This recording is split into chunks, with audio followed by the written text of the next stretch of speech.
Okay, so we also posed this question. What do the solutions tell us about a quadratic function?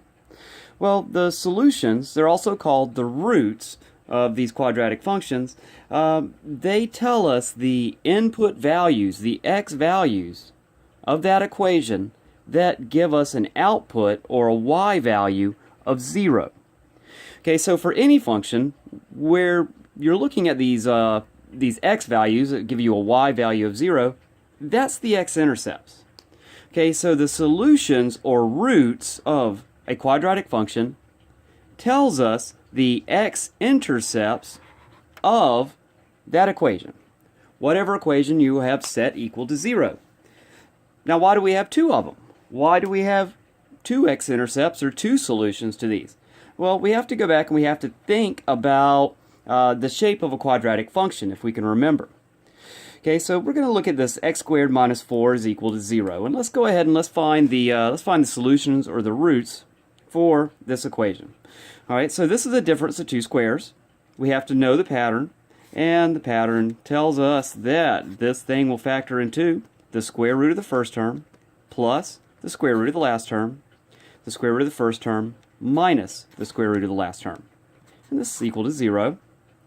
If x plus 2 is equal to 0, or x minus 2 is equal to 0, we'll subtract 2, and x is negative 2, or x, we'll add 2,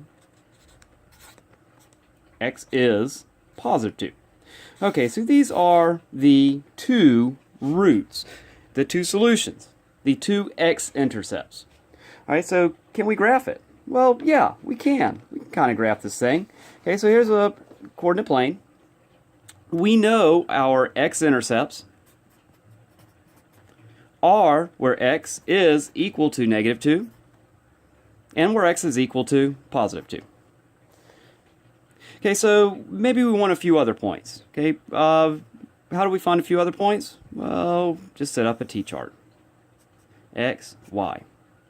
Okay, so our equation was the x squared minus 4. Okay, now we don't want to set it equal to 0 anymore. We now just want to say that's equal to y.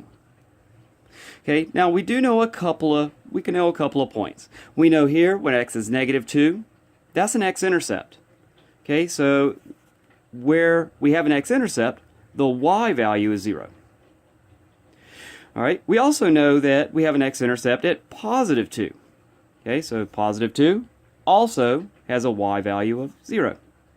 All right, so let's look at some points in between these intercepts. Let's take some points like negative 1, at 0, and positive 1.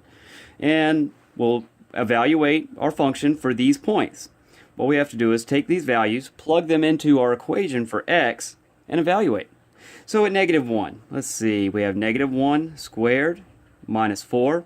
So we can type that into our calculator, or we can evaluate mentally. Let's see, negative 1 squared is positive 1, minus 4 is negative 3. Okay, we can plug a 0 in, so 0 squared minus 4. Okay, 0 squared is still 0. 0 minus 4 is negative 4. And we can plug a 1 into that equation. 1 squared minus 4. Okay, 1 squared is 1. 1 minus 4 is negative 3. Okay, so let's go ahead and plot these points. 1, negative 3 is going to be there. 0, negative 4. 1, 2, 3, 4, there. And positive 1, negative 3, right about there. All right, so the shape is a parabola. And there's our graph. Okay, so just because of the shape, the way this thing is shaped, like a U, any time that we have a vertex that is below the x-axis, it will have two x-intercepts.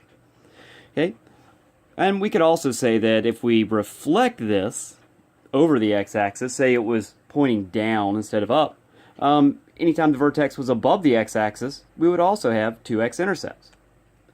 Okay, and we'll get into graphing more of these quadratic functions in the coming weeks. Thank you.